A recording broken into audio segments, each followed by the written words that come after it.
Latvija spēr stratēģisku soli pretgaisa aizsardzības sistēmas stiprināšanā. Mēs iegādāsimies jaudīgās RBS 70 sistēmas aptuveni 200 miljonu eiro apmērā. RBS 70 sistēmas jau ir pierādījušas sev kā uzticamu vairogu mūsu debesīs. Un sadarbojoties ar Žirafa 1X radariem, tās veidos jaudīgu aizsardzības tīklu ap mūsu valsti.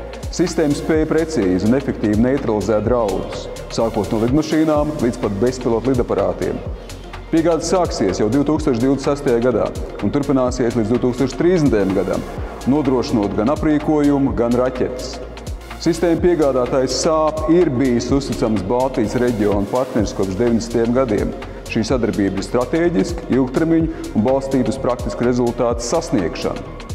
Esam apņēmības pilni, stiprinām un stiprināsim gan Latvijas armiju, gan Latvijas drošību, jo tā ir mūsu Latvija, mūsu atbildība.